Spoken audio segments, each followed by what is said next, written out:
Assalamualaikum warahmatullahi wabarakatuh. Perkenalkan, nama saya Anissa Dinda Lestari, F221-19012, Fakultas Teknik, jurusan Teknik Arsitektur. Kali ini saya akan menerangkan materi mengenai demokrasi Indonesia. Demokrasi berasal dari bahasa Yunani yang berasal dari kata demos dan kratos. Demos yang memiliki arti rakyat dan kratos yang memiliki arti kekuasaan. Menurut Kamus Besar Bahasa Indonesia atau KBBI, demokrasi adalah gagasan atau pandangan hidup yang mengutamakan persamaan hak dan kewajiban serta perlakuan yang sama bagi semua warga negara.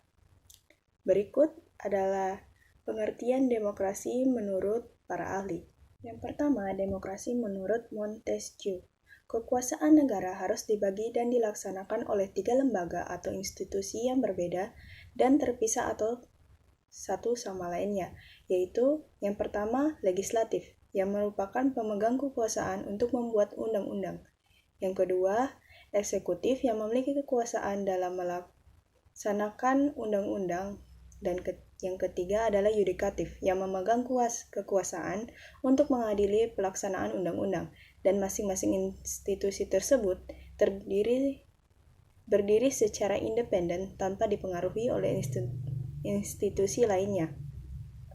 Yang kedua, demokrasi menurut Abraham Lincoln, yaitu pemerintahan dari rakyat, oleh rakyat, dan untuk rakyat. Yang ketiga, demokrasi menurut Aristoteles.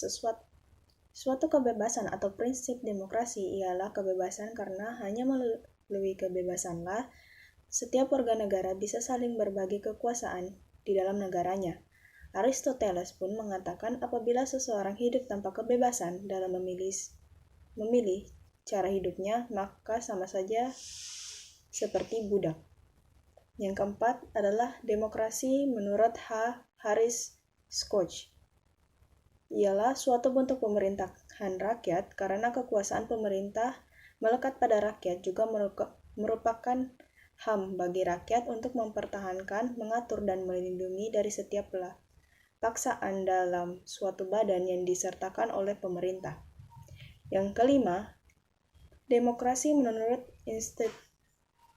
International Commission of Justice adalah bentuk pemerintahan di mana hak dalam membuat suatu keputusan politik harus diselenggarakan oleh rakyat melalui para wakil yang terpilih dalam suatu proses pemilu. Secara umum, demokrasi merupakan suatu jalan untuk melakukan perubahan atas apa yang terjadi di masa lampau, mengembalikan hak menentukan pemimpin kepada rakyat, penguasa di bawah pengawasan rakyat. Dalam sejarah tatanan Republik Indonesia yang telah lebih dari setengah abad, perkembangan demokrasi mengalami fluktuasi atau pasang surut. Materi kedua adalah macam-macam demokrasi. Yang pertama, demokrasi berdasarkan penyaluran kehendak rakyat. A. Demokrasi langsung merupakan sistem demokrasi yang mengikut sertakan seluruh rakyat dalam pengambilan keputusan negara. B. Demokrasi tidak langsung merupakan sistem demokrasi yang digunakan untuk menyalurkan keinginan dari rakyat melalui perwakilan parlemen. Yang kedua, demokrasi berdasarkan hubungan antar kelengkapan negara.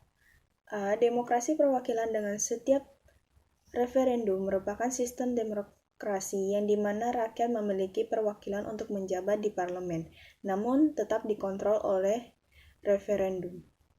B. Demokrasi perwakilan dengan sistem parlementer merupakan sistem demokrasi yang di dalamnya terdapat hubungan kuat antara badan eksekutif dan badan legislatif. C. Demokrasi perwakilan dengan sistem pemisahan kekuasaan merupakan sistem demokrasi di mana kedudukan antara eksekutif dan legislatif terpisah, sehingga keduanya tidak berkaitan secara langsung seperti sistem parlementer. D. Demokrasi perwakilan dengan sistem referendum dan inisiatif rakyat merupakan sistem demokrasi gabungan dari demokrasi perwakilan atau tidak langsung dan demokrasi secara tidak langsung. Yang ketiga, berdasarkan prinsip ideologi. Yang pertama, demokrasi liberal berdasarkan atas hak individu suatu negara yang menekankan suatu kebebasan setiap individu dan sering mengabaikan kepentingan umum. Yang kedua, demokrasi rakyat berdasarkan atas hak pemerintah dalam suatu negara yang didasari dari paham sosialisme dan komunisme yang mementingkan kepentingan negara dan kepentingan umum. Yang ketiga, demokrasi Pancasila yang bersumber dari tata nilai sosial dan budaya bangsa Indonesia dengan berdasarkan musyawarah dan mufakat yang mengutamakan kepentingan umum. Materi selanjutnya ialah prinsip demokrasi. Untuk melaksanakan demokrasi dengan baik, terlebih dahulu rakyat terutama pada pelaksana kekuasaan harus mengetahui dan memahami dengan baik prinsip-prinsip demokrasi, yaitu sebagai berikut. 1. Prinsip demokrasi sebagai sistem politik. Yang pertama, pembagian kekuasaan, yaitu kekuasaan legislatif, yudikatif, dan eksekutif. Kedua, pemerintahan konstitusional. Yang ketiga, prinsip politik lebih dari satu dan mampu melaksanakan fungsinya. Yang keempat, pers yang bebas. Yang kelima, perlindungan terhadap hak asasi manusia. Yang keenam, pengawasan terhadap administrasi negara. Yang ketujuh, peradilan yang bebas dan tidak memihak. Kedelapan, pemerintahan yang diskusi. Kesembilan, pemilihan umum yang bebas. Dan yang terakhir, pemerintahan terhadap hukum. 2. Pemilik negara adalah rakyat, sehingga otoritas rakyatlah yang memiliki kekuasaan tertinggi. Oleh sebab itu, setiap warga negara memiliki hak yang turut serta memilih wakil-wakil rakyat yang akan mewakilinya dalam pemegang kekuasaan tertinggi, dan juga memiliki hak untuk dipilih bagi pejabat tersebut atau jabatan dipindah ke kekuasaan lainnya. Yang ketiga, orang-orang yang mewakili rakyat untuk memegang kekuasaan tertinggi dalam suatu negara dengan status suatu anggota suatu lembaga kekuasaan tertinggi yang lazim disebut sebagai parlementer atau lembaga legislatif, haruslah dipilih melalui suatu pemilihan umum yang dilaksanakan setiap 5 tahun sekali.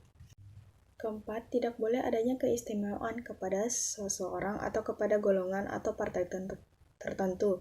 Di antaranya tidak boleh ada pemilihan istimewa pada jabatan apapun karena adanya ketetapan Undang-Undang Dasar atau Undang-Undang, walaupun dengan alasan apapun. 5. Harus ada undang-undang yang mengatur tentang struktur organisasi kekuasaan dalam negara dan mekanisme pelaksanaan kerjanya. Yang selanjutnya, ciri-ciri demokrasi.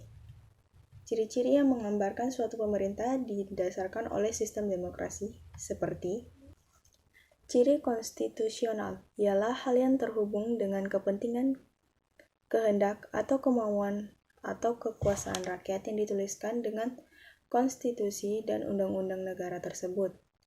Ciri perwakilan, yakni dengan mengatur negaranya, kedaulatan rakyat akan diwakili oleh beberapa orang yang sudah dipilih oleh rakyat itu sendiri. Ciri pemilihan umum, yaitu suatu kegiatan politik yang dilaksanakan untuk memilih pihak dalam pemerintah. Ciri kepartaian, yaitu partai akan menjadi media atau sarana untuk menjadi bagian dalam pelaksanaan sistem demokrasi. Ciri kekuasaan, adanya pembagian dan pemisahan kekuasaan. Yang terakhir, ciri tanggung jawab ialah adanya tanggung jawab dari pihak yang telah dipilih untuk ikut serta dalam pelaksanaan suatu sistem demokrasi. Materi terakhir adalah contoh demokrasi. Yang pertama, berdasarkan jenis-jenis demokrasi, yaitu demokrasi langsung, contoh, ikut mencoblos saat pemilu atau pilkada dan memilih secara langsung ketua kelas. Yang kedua, demokrasi perwakilan, contoh, pembuatan undang-undang yang diwakili oleh DPR. Yang kedua, demokrasi berdasarkan perwakilan dengan sistem penguasaan langsung dari rakyat, dibagi menjadi 3, yaitu yang pertama, referendum wajib, contoh pemungutan suara pemisahan Timur-Timur dan persetujuan yang diberikan oleh rakyat terhadap pembuatan Undang-Undang Dasar. Yang kedua, referendum tidak wajib, Contoh, peranan partai politik tidak begitu menonjol, tetapi hendaknya rakyat dapat diketahui secara langsung dalam demokrasi. Yang ketiga, referendum konsultatif. Contoh, rakyat sendiri kurang memahami tentang ini, maka pada saat materi undang-undang, rakyat hanya diminta persetujuannya. Yang ketiga, demokrasi berdasarkan titik perhatian atau prioritas. Yang pertama, demokrasi formal. Contoh, adanya keberadaan lembaga-lembaga perwakilan rakyat. Yang kedua, demokrasi material. Contoh, mungkin keberadaan lembaga-lembaga perwakilan rakyat hanya sebagai simbol saja dan hanya mementingkan kepentingan negara saja dibandingkan rakyat. Yang ketiga, demokrasi campuran.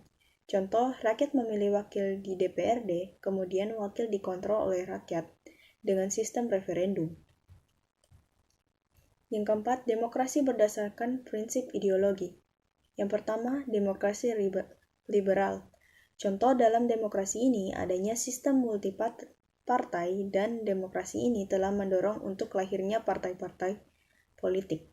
Yang kedua, demokrasi rakyat adalah demokrasi di mana rakyat yang menentukan saat adanya masalah penting. Contoh, pada saat pemilihan presiden dan wakil presiden.